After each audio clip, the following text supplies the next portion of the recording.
on a deeper and deeper level every year. Having said that, tonight marks on the Jewish calendar the 3rd of Tammuz, which is the anniversary of passing of the Rebbe. This year marks 26 years. The Rebbe passed away in a physical sense. The Rebbe passed away in 1994, towards the end of June.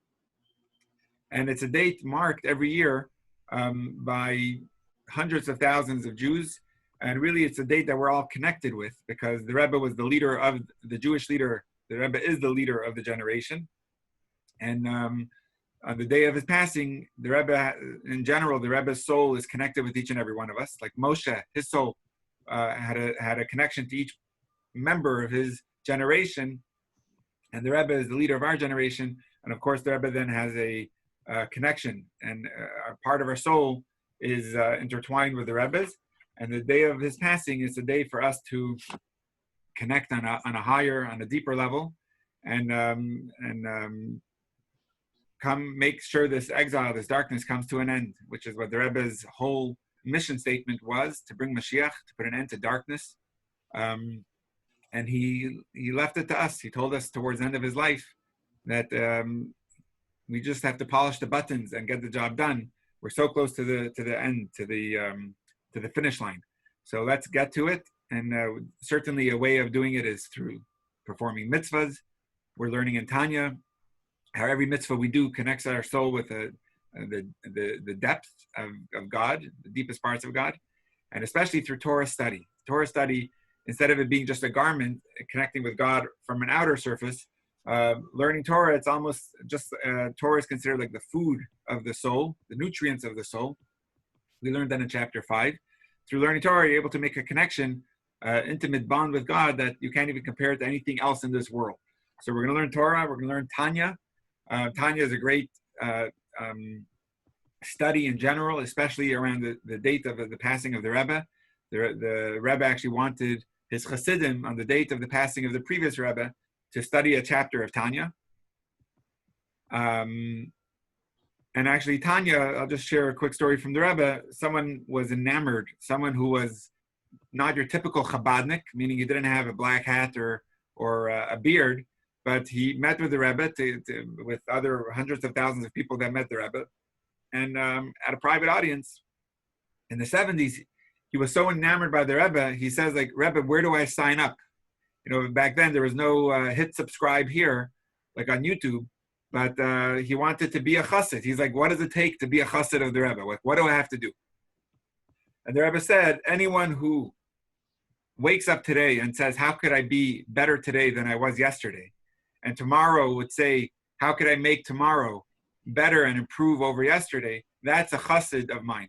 So Tanya, especially we're going to see in chapter 14 now, Tanya literally is working on finding the best within us, and not only the best, seeing the gold, the diamond, the precious gems that we already possess, called the neshama, the soul. And our job is just to activate it and allow it to have full expression. And when we do that, the rest is easy. But obviously allowing it to flourish and shine is going to be our agenda, our goal. And that's what Tanya teaches us, as we'll see today in chapter 14. So to commemorate this date, we're not going to do it in person. We're not there yet, but we're going to do it over Zoom. So we have a very special evening planned tonight. It was actually planned by, the main theme of the evening was planned actually by Chabad headquarters. Now that we're able to do a lot through virtual, they got the big names in the Chabad circuit. We got Rabbi Jacobson, who actually spoke to our community here in Northern California a couple weeks ago, but he's going to be giving an address of the Rebbe, together with Senator Joe Lieberman, who had a relationship with the Rebbe from the 80s and 90s and got guidance from him and encouragement to join the Senate, etc. So he wrote a beautiful book about Shabbos. Some of you may be familiar with. It's called The Gift of Shabbos. I have it in my house. So Senator Joe Lieberman, who ran for vice president, if any of you remember, in I think 2000, together with Al Gore, on Al Gore's ticket. Joe Lieberman was running as vice president. So he'll be addressing also the theme of the evening. And myself, I'll share something, of course. and I'm a Israeli journalist that also is involved with the Chabad world. So that will be this evening at 7:30. It's going to be on this Zoom classroom, so you already know the link. All right, but now let's start our chapter 14. I'm going to try as much as we can. Sometimes I give a surface class, meaning more of a background, an intro, or a summary. Tonight it's going to be more of a text-based class, which means we're going to try to cover chapter 14. It has some great material. So if you're hopping in now, chapter 14 summarizes a lot of our discussion of the Beinani. So it's a really good listen in. It's a good, if you're following inside the text, it's going to be in your book. It's going to be on 168 if you have the book with you. It's at the top, chapter 14. But I'm also going to put it up on the screen for those that don't have the book to allow them to follow along. And if, in case it's easier for them to read it themselves, I'm going to put it on the screen from a Kindle that I recently purchased, the Tanya, through Kindle, to make it easier for people to follow. So once again, chapter 14, 168 will be in the book, and I'll bring up my screen now. Before we begin, is there any questions? Okay, so we all know we all need patience and serenity. And the way the prayer, that meditation for prayer, for patience and meditation and serenity, the way that goes in New York is, God, give me patience and give it to me now, right? That's how they would say it there. But the title of this chapter is going to be how to become a Beinani now. So we know a Beinani is a journey of a lifetime. We're learning about what it means to be a Beinani, how to not necessarily be perfect, but you could do perfect. And that's within the realm and the capacity of each and every one of us. But let's not wait. You know, a lot of times the Rebbe, it's funny, the Rebbe a lot of times needed to get a job done. And sometimes it would be foundations and federations. The Rebbe would want to encourage Jewish life and observance. And it would go through, the Rebbe would be meeting with people that are influential. And they say, sure, I'll bring it up to my board and we'll see what we can accomplish. And the Rebbe would say, like, board meetings, they have a board meeting to decide when should be a board meeting. And the goal is we have to act now. We can't just wait a few years until we take votes and we decide a strategy and a plan. The job has to get done. And we can't wait to be a Beinani until we figure it all out. Chapter 14 is telling you right now, how do we be a Beinani? And if you remember in the beginning, this is going back to November when we started this class, we were learning the short long way and the long short way. And that's an expression from the Talmud where a Talmudic sage, if I'm not mistaken, is Rabbi Yeshua, he came towards a city and he was looking for the way into the city.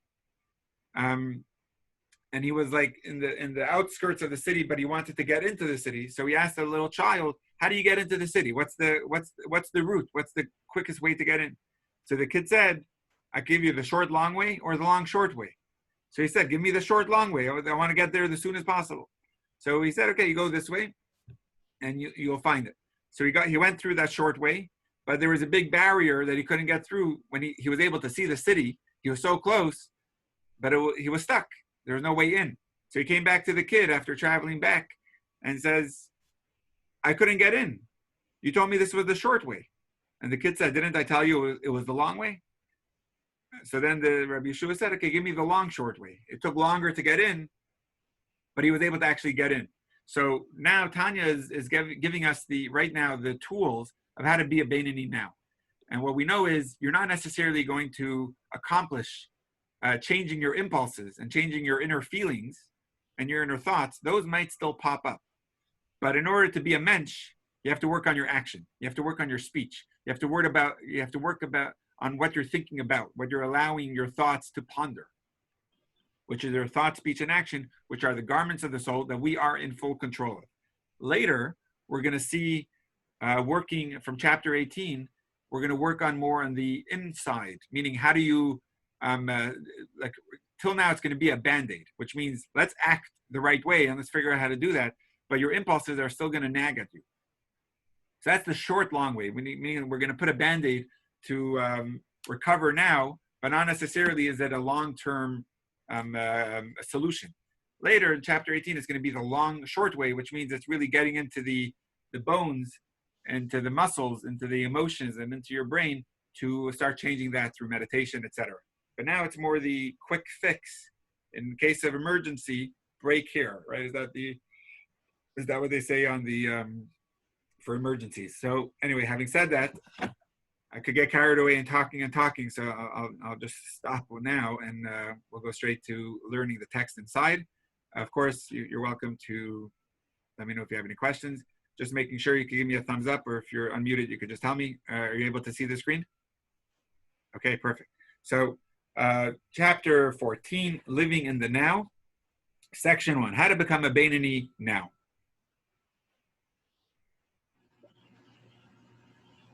Up to this point in the Tanya, our discussion has been theoretical. We have explored the various categories of Rasha, Beinoni, and Tzaddik, and their inner psyche, but the author, which is Rabbi Shneur Zalman, has not made known what he expected of us. He just gave us the categories and what they mean. Now, in the 14th chapter, we are finally advised what can reasonably be achieved by the ordinary person and what is beyond reach. Now, the level of the Beinoni is a standard attainable by every person. And practically speaking, every person ought to aim towards it. We all have to reach this standard of a Beinoni. While the level of Beinoni, who has achieved absolute self-mastery in his action, speech, and thought, might seem to be something attainable by only a small elite. Meaning, imagine your thoughts are all holy, and imagine your speech is always the right words and the right speech. So it may seem like a hard progress to attain. The Tanya sets it as the universal standard. Not only is it theoretically attainable by us all, it is something that practically speaking, we should all be striving for. How long does the Tanya expect this exhaustive task to take us? Might it require a lifetime of spiritual work? In fact, any person can become a Beinoni at any moment, at any time. Not only does the Tanya deem the level of Beinoni to be attainable by everyone, it is practically possible now. As a Beinoni, you do not need to refine your inner selfish core. You merely need to behave appropriately.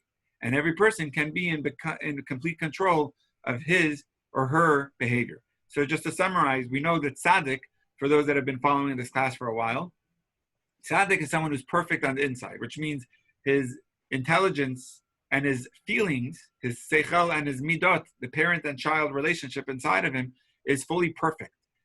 It's all selfless. It's all godly. But that's a tzaddik. On the inside, he only has good thoughts and feelings, and therefore on the outside, only those come out. But the Beinoni, on the inside, he doesn't have that, but he could behave appropriately all the time, meaning that's in his power. And while the Tanya stated in chapter 12, that this is a note from the Rebbe, that the Beinoni has never committed any transgression in his life. So how could we say over here that it's attainable for everyone when in chapter 12 we said a Beinoni never sinned? Now, who is that attainable to? So he just answers that by saying past sins can be instantly erased through teshuvah. So we learned this, we touched on it before. Teshuvah is the power to return to your true core, to your true identity, to your true self. Literally means repentance, but it's a lot more than just what that word defines it as. Teshuvah means getting back to your true self, being the real you know you can be. Teshuvah wipes out anything that happened in the past. So when a person wants to change their ways, but they're stuck because of their past, they're not committing teshuvah. They're not doing justice to themselves. Teshuvah means you got rid of the past, you put the past behind you, and you're carrying on. That's an important step in moving forward. But you can't do that if you're going to just ignore the past and say, oh, it never happened, and not be remorseful. Of course, you need to be remorseful. You need to ask for apologies, whether it was from God or whether it was from a person. But ultimately, you can't delve on that. You put that behind you, and you have to move on. But the main thing of teshuvah is remorse on the past and committing with a firm commitment and resolution to work on only doing the good, and it starts with an action now. So once you have that, then you're in a Beinoni state when the past doesn't define you anymore, and that's what teshuva is. So he's just answering that a Beinoni is someone who never committed a sin, but if he did teshuva on his past, he's considered to have never committed a sin. It's a very powerful level to reach. I think we discussed it at length several months ago, so I'll just give you one brief point of it. Is in the Talmud, it actually says that a person who does teshuva out of fear, which means he feels bad for what he did, he's scared. I'm just going to give you some examples of what fear could be. He's scared of punishment, which is a very immature way. If a person wronged another person, but they're scared for retribution, so they say, "Oh, I'm so sorry." He's not. It's not so genuine. He's doing it because he's trying to watch his back. A much higher level is he feels bad for what he did. Is like, how could I do that to that person? You feel a sense of respect and awe and reverence for the other. That how could I have let them down? So that's a much higher level of fear. When you have fear, doesn't mean scared. Fear could mean more awe, respect, reverence, and so in a relationship with God, when you feel that God is caring for me, and look what I'm responding with, doing this petty, immature, in Yiddish they would call it narishkeiten, you come to a state of teshuva. But there's a higher state of teshuva, which is when a person does it out of love. They're not doing it out of reverence necessarily, which is a high level itself, but they do it out of love. I love God so much, or I love my spouse so much. I want it to be good because I love them and they deserve the best.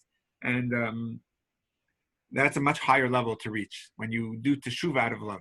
So in the Talmud it says a person who does teshuva out of fear, anything they intentionally did wrong is commuted, would be the correct word, to as if it was unintentional. And when someone does something unintentional, they may have to face some consequence, but ultimately it was unintentional. But if someone does teshuva out of love, everything they did wrong intentionally before, the Talmud says is actually transformed to be counted as a mitzvah, which is an amazing thing. All the sins that a person did, if they truly feel bad for what they did and they commit to only do good and they're working on themselves and they have such love in their process for God, everything they did is actually considered to be a mitzvah, all of their past wrongdoings. So it's a much higher level. But the point, how it's related to here, is that a Beinoni, even if in the past they've done things that are wrong when they were a Russia, obviously, but now that they committed to be a Beinoni and they're taking those necessary steps to act on it and to think that way and to the difference, then they're fully a Beinoni that has never sinned before. Okay, we're towards the second half of the page on the Kindle. For the Beinoni is not repulsed by evil, since that is a matter of the heart.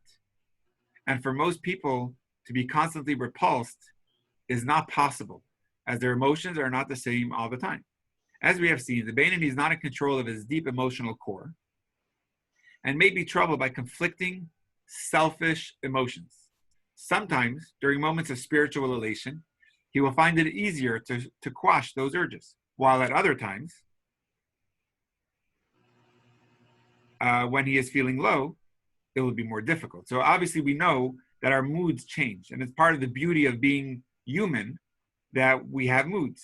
And sometimes our moods, I've been speaking to, I talk to a lot of people now, and I'm blessed to have that opportunity to be in touch with a lot of people. And a lot of people, especially with COVID, they tell me today's a good day, yesterday was a bad day. They have their highs and they have their lows. And that's normal, that's healthy.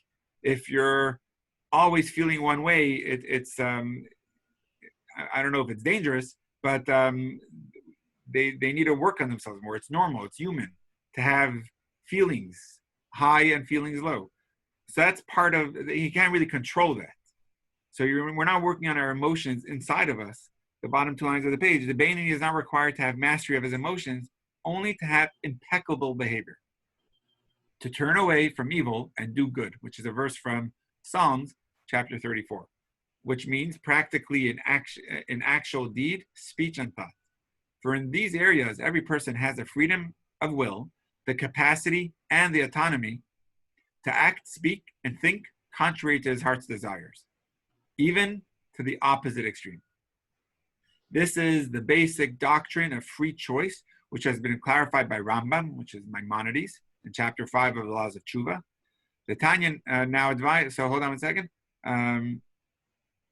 Okay, so the Tanya now advises us how to apply it practically on every occasion so as to achieve the self-mastery of Abaning. So just to make sure this is clear, we have the full capacity and choice to not necessarily always feel connected, but to always act connected, to always act appropriately, to always, even if your heart's telling you, say this, and your thoughts are wandering in fantasies that are inappropriate, a person has the full power to override that and to behave appropriately. So let's see how that works. Now it's going to get very practical. For even when your heart lusts and desires a certain physical pleasure, regardless of whether it is permitted or, God forbid, prohibited by Jewish law. So this is a very interesting comparison we're making. There's something that's forbidden and something that's permitted. But you giving in, of course, if it's forbidden, it's forbidden. And if it's permitted, it's allowed. But the idea is you wanting it doesn't mean you have to have it. Even if it's permitted, it's a corned beef pastrami kosher sandwich on rye bread, and it's with a pickle inside, so it's absolutely delicious. But even if it's kosher, it's something that my heart desires. Do I really need it? And you could control yourself. It's not saying that it's a bad thing to eat it, but let's see. Regardless of whether it's permitted, you can strengthen yourself not to succumb and completely divert your attention from it by saying to yourself, I don't want to be a Rasha even for a moment. The key to reaching the mastery of a Beinoni is being fully present in the moment. Don't be concerned about how pious you might have been in the past or what your story tells you about how good or bad a person you are. You simply have to be in the here and now. At this moment, do you want to be with God or disconnected from Him? The choice is yours. I find this to be a beautiful paragraph to explain this chapter, that it's the here and now. We're not concerned about what you did in the past. It's not about in a day from now.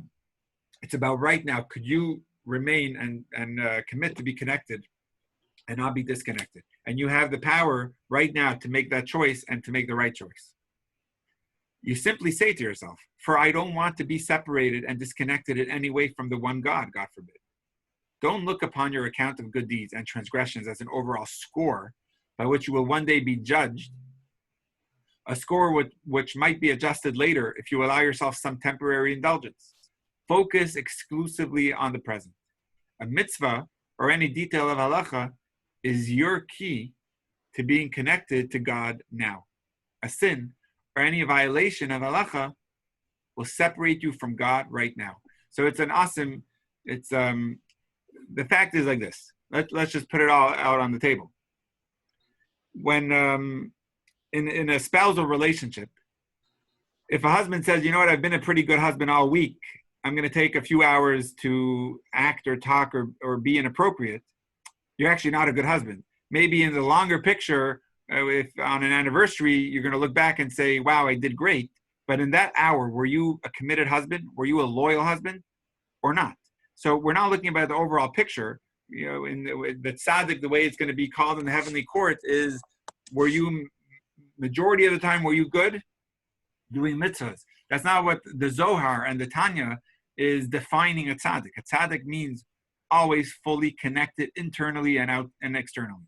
A Beinoni is one who's always acting, speaking, and thinking the right way, and not indulging in themselves, but thinking about God and the greater good.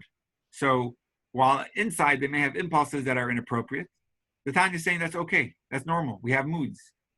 But action and how we are behaving on the outside, every time we give in to our indulgences and pleasures, you're giving in to yourself. You're losing that inner strife or inner war. So it's a really a beautiful idea. I've explained this before, but a Russia is a person who's weak and compromised, which means they almost like can't help themselves. They can't control themselves. So a Beinani is someone who could control themselves. And we each have that capacity and power to be a Beinani. Right now, I could be a Beinani and you could be a Beinani. As the verse states, your sins were a separation between you and God. Right? So what the point of this verse from the prophet Isaiah, Yeshayahu, is saying that every time a person sins, it's making a separation, it's making a distance, it's making a disconnect. The way Tanya later will explain it is based on a verse of the Torah, actually in the last Torah portion. Moshe is blessing each of the 12 tribes. And he says these words as a general communal whole to the Jewish people. He says, Yaakov Chevel Nachalato. That Jacob, referring to the patriarch, Jacob, our forefather, is the rope of our inheritance. That we all have a tradition, an inheritance, what's the other word for it? A heritage from Jacob, and it's like connected to us like a rope. What that means, connected to us like a rope, is if anyone has ropes, it's made up of a whole bunch of little strands that make up a thick rope. And every strand is helpful in keeping that rope strong. But the more strands disconnect, the weaker the rope becomes. So every mitzvah we do is strengthening one of those strands of the rope in our relationship between God and the soul and the neshama down here in our world. Every sin, which sin is just the word it sounds a little heavy. Everything we do that is wrong, that is against what the Torah wants us, is disconnecting with us. Some are more severe, maybe it's a bigger strand. Some are less severe, but ultimately it's making a disconnect. So every sin we do, that's where this verse comes in, is the separation. And if you would think, I don't want to be separated from God, it'll be easy for you to hold back. Yeah, it might be a big urge and an impulse that is telling you to do something, but I know that in my action, if I do something that's inappropriate, it's going to divorce me from God. And the same as in any relationship. If you do something that's very inappropriate, it could put a whole relationship in limbo.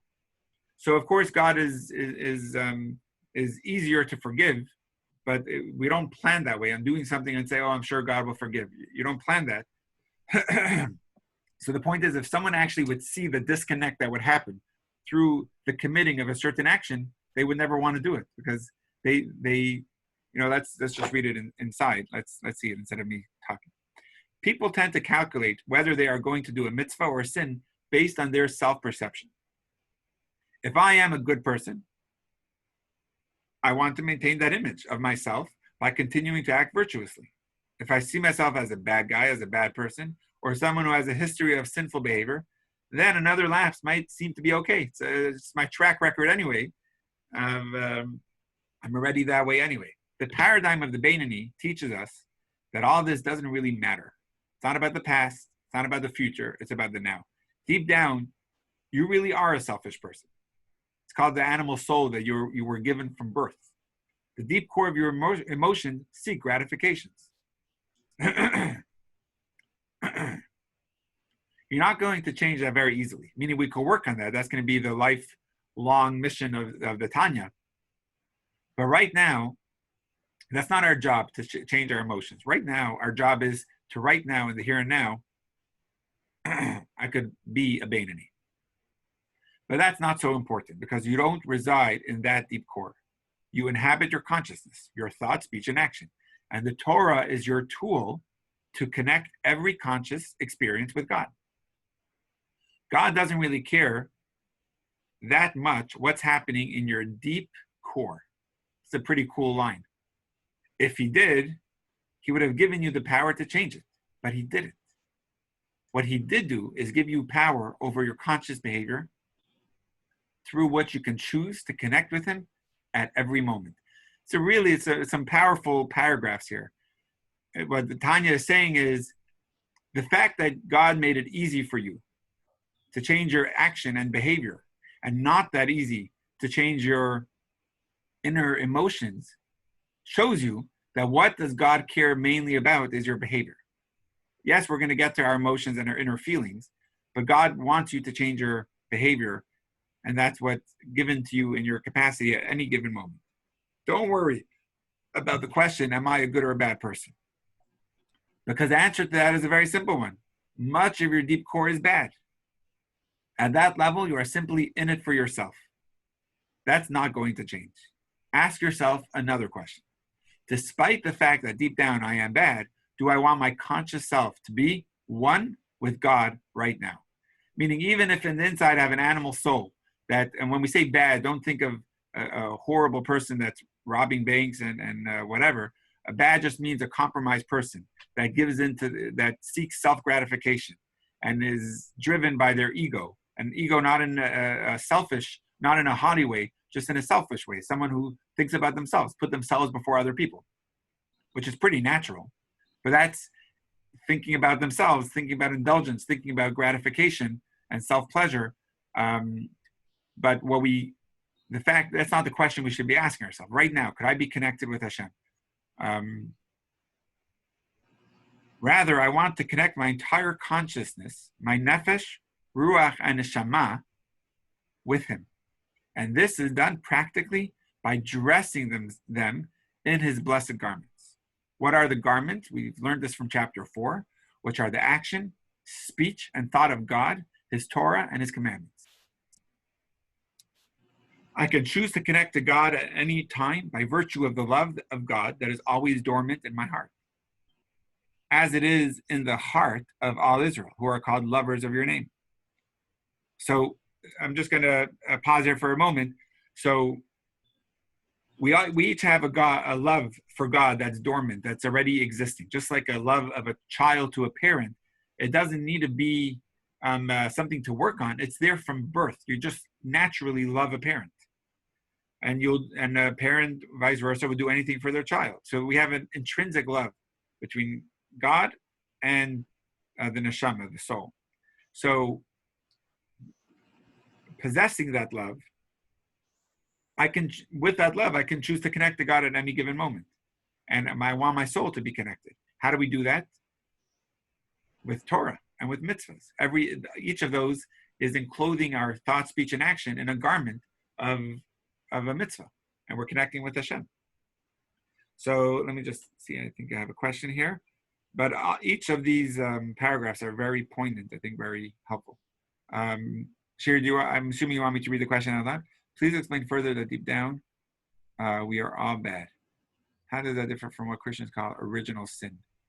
I'm not sure which part you're saying about original sin. Please explain further that deep down, we are bad.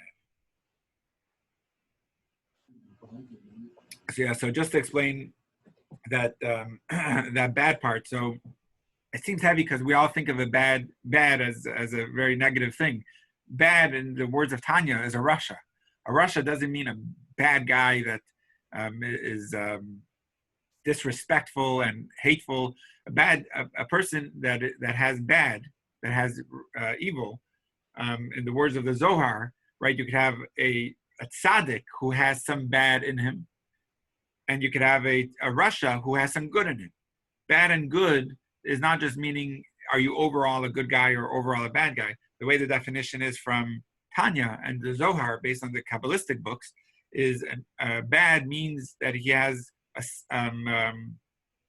he's driven by his ego, and his animal soul is controlling, which means anything that's good for me, I'm going to do. If it's going to hurt someone else, so be it. You know, I'm more important.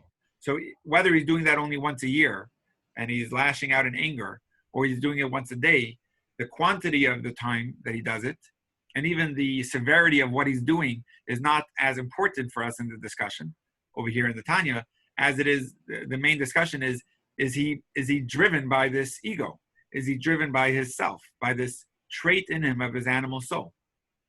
So bad is more the idea of weakness or compromise that he's feeling.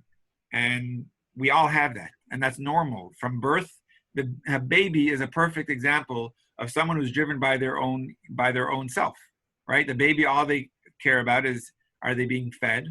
I don't care if it's 3 o'clock in the morning and I'm going to wake up the whole household. I'm hungry. I'm going to do what it takes to get my food. And I'm have a dirty diaper. I'm going to wake everyone up so they all know it. So it's all about self. And it's not a bad thing. A baby is the cutest thing in the world. We all love babies. But at the same time, what we're concerned about in Tanya is at this moment, what is driving me? And while we have that trait inside of us, of the animal soul, to have a self-drive, an indulgence for self, and to seek self-gratification, to put the I, and nowadays, for those that have an iPhone, we know it all too well. It's all about the iPhone and the iPad and the iTunes and it's a lot of I, and that's animal soul driven. Makes me feel good. That's why I put this on YouTube, because it's more about the you. All right, that's the rabbi's little corny jokes going on over here. I like it. I like it. Okay, I'm getting some feedback. Good. So I don't know much about the original sin and how that would relate to here. So I guess I'll leave that for the side for now. But we will continue. Okay. For those that are looking inside the book, I'm just going to bring us up to speed. I'm just going to read a practical lesson. What I found is in the book, if you're on page 170 in the book, the practical lesson is alongside the chapter. In the Kindle edition, it actually only comes at the end of the chapter. They just list all of them. So I'm just going to read the practical lesson that's in the paper book, so you won't find this on the Kindle yet. But it says like this: your actions, speech, and thoughts are under your complete control. Right now, you can achieve total self-mastery if you so desire. The key to this is focusing on the now. Don't obsess over how bad you were in the past. Say, right now, I want to be connected to God. So don't define what you're going to do now based on your track record in the past. Define your here and now based on the fact that right now I could be connected with Hashem. That's an incredible, I think, meditation to it's not even just in times of prayer to think this. When you're faced with a struggle, know that right now I have the control, the choice, and the capacity to make the right decision, and don't define it based on a track record. I love it. It's really good. Okay, now we're on 171 in the book, or the bottom of the page in the Kindle. A second piece of advice that the Tanya offers. So the first piece of advice is concentrate that you could right now be connected with Hashem and not to be disconnected. And the way to do that is make a choice in the here and now. A second piece of advice that the Tanya offers us when battling the urge for self-gratification is to compare ourselves to the most irreverent Jew. This is a really heavy-duty example, but it will go. It speaks volumes. We all know these stories, and I think I've shared it probably here in the past. And I share these stories all the time. Some of them more in a negative sense, some of them more in a positive. But just to the first one that's coming to mind is the story of the Jews. I don't remember what city in Poland this was, but they were being rounded up, and they had the people were getting noticed that they had to be at a certain place at a certain time. And there was a Jew there who wasn't involved in any synagogue. This is in the early 40s, and didn't feel connected to the Jews at all. And if anything, on the contrary, he was fully assimilated. Didn't have any trace of Judaism in their home, besides for the practice of a Seder or anything else. And they didn't have a menorah, they didn't have a Siddur, they didn't read Hebrew, they knew nothing. And they were part of the list and summoned to come and to be rounded up. And he came there with a letter and says, you must be mistaken. I'm not one of them. I don't talk like them. I don't act like them. I don't even look like them. I'm not them. He was like totally separating. So the SS guard went into, this was rounded up near the shul, the local shul. And the SS guard went into the shul, took the Torah, went into the streets, and in front of everyone, threw the Torah to the ground. And its scroll was scattered. And says, if you really don't feel connected to them, step on this, urinate on this. Show me that you're really not part of it. And in front of all of his brothers and sisters, he stood up and he says, never. I will never step on my Torah. And he said the Shema, and they shot him right there in front of the Torah, in front of the Jews. That's how the story is known. My point is, he never practiced Judaism. Maybe when he was a child, maybe not, I don't know his story. But when it came down to it, even a person who was totally assimilated, he couldn't stop himself from being connected. And I see these stories all the time. I ask people, are they Jewish? And now I'm a charming rabbi that no one could say no to me. But in the old days, when I was just a young yeshiva boy, and I would be on the streets of Sunset Boulevard and Hollywood, or in Manhattan, and I would want to put on tefillin with a Jewish man, or give Shabbos candles to a Jewish woman, I have to find out if they're Jewish. And for those who watch the film with us, the Outback Rabbis, the Searching for Souls of Australia, it was a really good film of young rabbis who go to the Outback rural parts of Australia trying to locate Jews. And it's not proselytizing, or it's just a mission of connecting and with souls. So there was sometimes people who would say, no, I'm not Jewish. And I'll be like, okay. They will come back to me a minute later and they'll be like, I am Jewish. Like they wanted to say I'm not Jewish just to not have to deal with the mitzvah, and they were rushing, and I could understand that. But they would come back, they would go into their office building and come back 5 minutes later saying, I take that back. I can't say I'm not Jewish. I am. They felt they couldn't be disconnected. So obviously each person to their own, but I think that will just give us a little bit of an intro to the second section. Listen to these words. Say to yourself, even the most irreverent Jew is capable of giving up his life when faced with the ultimatum, convert or die, to sanctify God's name. And surely I am not worse than him.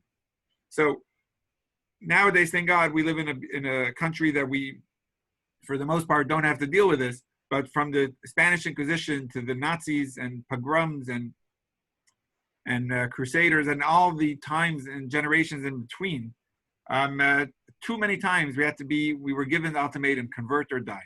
And for the most part, Jews were famous in saying, I'm Jewish. This is who I am. And even those, if you take the time of Spanish Inquisition, they were known as the Marranos. In Hebrew, they were called the Anusim. I don't know what they would be called in English. Anusim would be the forced ones, the people, the Jews that went into hiding. That on the outside they wore a cross, but on the inside they were so Jewish that they would keep Shabbos and do all the rituals in the secret and the confines of their basements of their homes.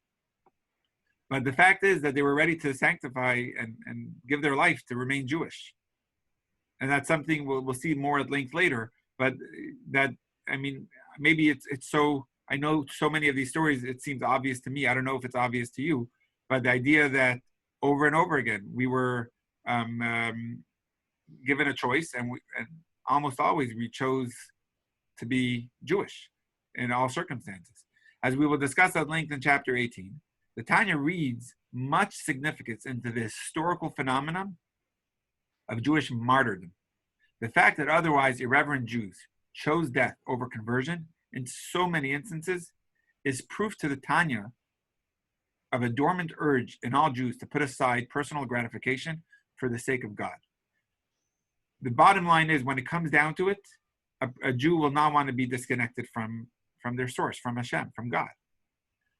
So, and proof is in the pudding. For thousands of years, take the story of Hanukkah. We were given a choice. You could become Greek and we'll let you be, or you could be Jewish and we're gonna kill you. And Purim story, Hanukkah story, all those are, we turn those stories into good food, whether a latke or a hamantash.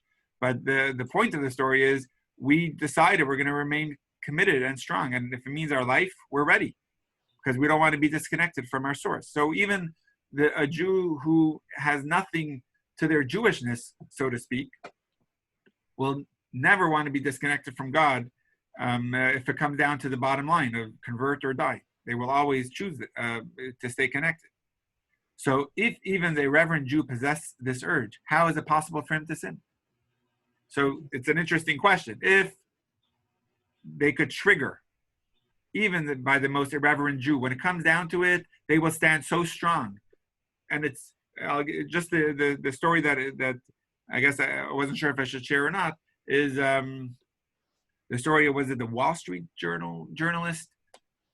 Someone help me with his name. David, in 2002. Oh my gosh, hold on. Milken? No. No. Isabel, can you help me here? Anyway, the journalist that was Jewish and was kidnapped by Al Qaeda, I think, and they obviously the terrorists had One on the ship. on the ship. You said? Are you talking about the one on the ship who used a wheelchair? Nope. No. A Jewish guy. I shared a story not too long ago. His parents. We showed a video about him. Pearl. Thank you, David Pearl. Right. Thank you very much, David Pearl. Thank you. That's who I was thinking about. David Pearl. If I'm not mistaken, it was 2002 or 2001. I don't remember exactly when, but the point is that the terrorists would put out videos of him saying who he is for America to hear and listen to their demands. And his last video, right before they killed him, his last words he said is, "My father is a Jew, my mother is a Jew, and I am a Jew." And it's powerful words. He wasn't married to a Jew, and he didn't practice his Judaism. But when it came down to he was kidnapped and he was killed for being a Jew, he made that very clear, that I'm a Jew. And so the question is, if in the hardest of moments, if his life is on the line and he's saying I'm a Jew, how could it be that when it's easier moments, he doesn't feel the need to show his Judaism, that he doesn't care about having a Seder or eating kosher? But when it comes down to his life, he's ready to do it. Why the difference? So Tanya is now going to address that discrepancy. I'm just going to, hold on, see if I could get to the chat. Yeah, so I don't know if you remember, Shira, a couple of years ago, I think you were here on Tisha B'Av, we showed a video. It was called With My Whole Broken Heart. Tisha B'Av is the saddest day on the calendar. It's going to come up, I think, the end of July this year, July 30th or something. And it's a sad day. It marks the temple's destruction, both temples' destructions in Jerusalem. It's a day to mourn, but more to work on using that as a springboard to be the best person we could be. So we showed a video of his parents speaking. It was very powerful. But anyway, let's just see it inside. It is only that a delusional spirit enters him. And unlike the case of a conversion, where the person is fully aware that he will become separated from God, he imagines that even with committing the sin, he will still retain his Jewishness, and his soul will not become disconnected from the God of Israel. So, and let's just compare this with the relationship. If someone loves their spouse and knows that by committing this, it would mean divorce, they would never commit it. But what they think is, it's not that bad, I could get away with it, I'm having a hard day, and therefore they think it's not the end of the world. I'm not doing something so bad. But if they would feel that whether it's a very severe thing or if it's a lighter thing, but this would separate me from my spouse, they would never want to do it. So when it comes to in a relationship with God, when they feel it's convert or die, they feel this means, am I going to remain separated from God or connected with God? And for that, they're going to choose death and remain Jewish. But when it's the things that they don't feel will separate them from God, on that they feel I'm still 100% Jewish, and they of course are, and they don't feel the urgency in choosing to not commit the sin. They don't feel it as such a disconnect with Hashem. The truth is that we live in the present, and right now any sin, or even an act of kosher self-gratification from which God consciousness has been removed, will disconnect you from God. To think otherwise is delusional. So whether any David Pearl or whatever, it was a delusion that they felt I could do what I want and it's not going to separate me from God. But when they saw their life on the line and being Jewish, that they remained strong and steadfast. So the same is also in any right now. It's not the harsh big things. It's this. It may seem like a little thing, self-gratification and a smaller sin, but the fact is, it's a delusion that you feel I could do it and still be fully connected with God. But if they would understand that every act is separating a strand of that rope between them and God, they would never want to commit it. It's only a delusion that allows them to think they could commit it and still be fully connected. In addition to making a person lose touch with his reverence of God, the delusional spirit also makes him unconscious of the dormant love of God in his heart. So we know that you have a state of consciousness and a state of unconsciousness. By committing that and having that delusional spirit, that love of God becomes unconscious. It becomes something that you can't really focus on or tap into.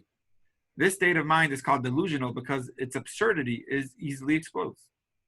You know that deep in your heart, you long to come close to God, and that any sin will disconnect you. So say to yourself, that person may allow himself to be delusional, but I don't want to be a fool like him, to deny what is obviously true.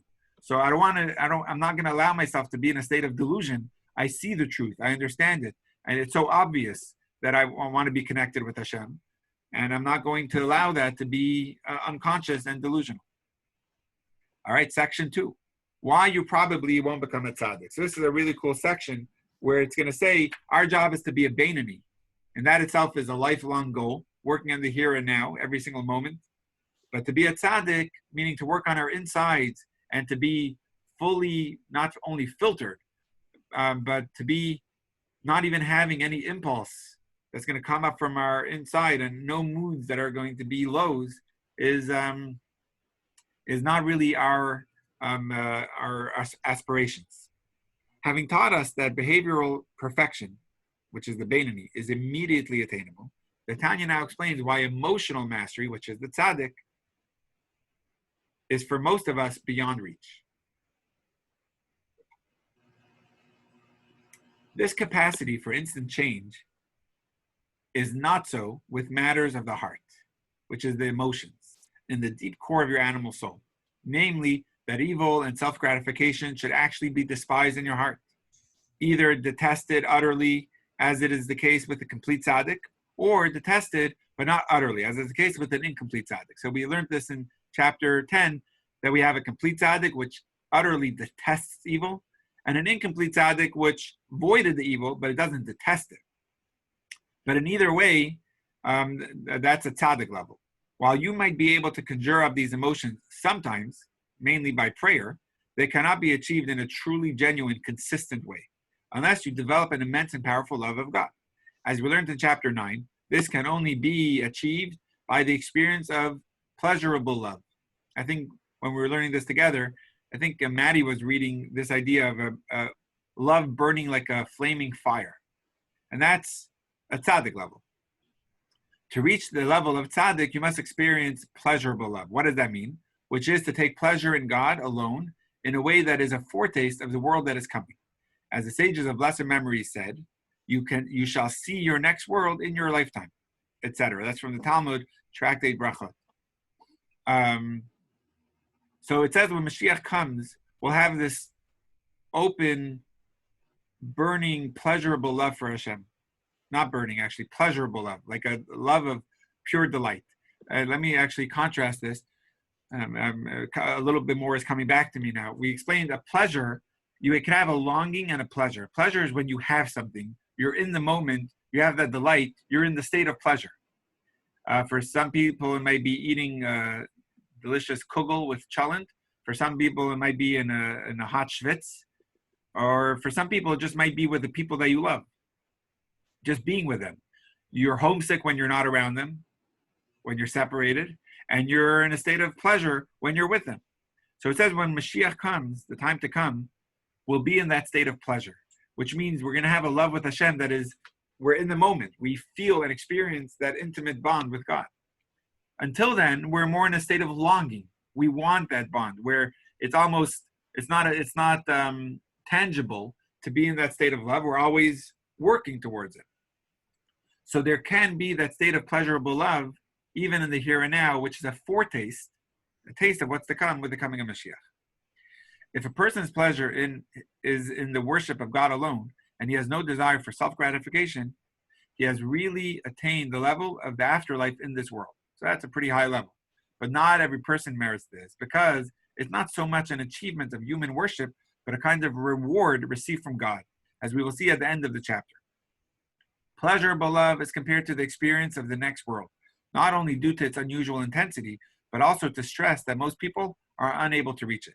If you do get there, it's more of a reward from God for your efforts than something you achieved entirely through your own merits. So some people are just riding that wave, always on a high, and feeling in a state of pure love.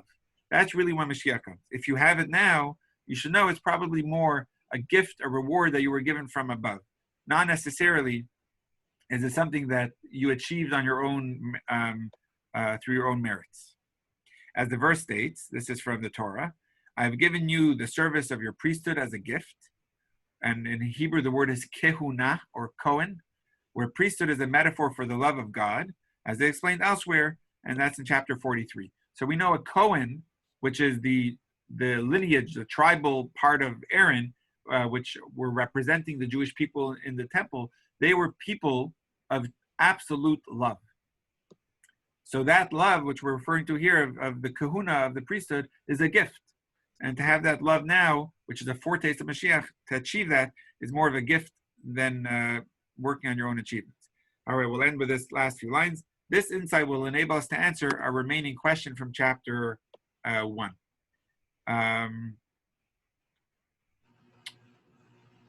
Okay, we'll answer these questions next week about the verses from Job. Okay, awesome. So we are concluding the class for today. I will look to see if there's any questions. Okay, thank you, everyone. Hope you have a wonderful rest of your week. Email me or call, text if you have any questions. Looking forward to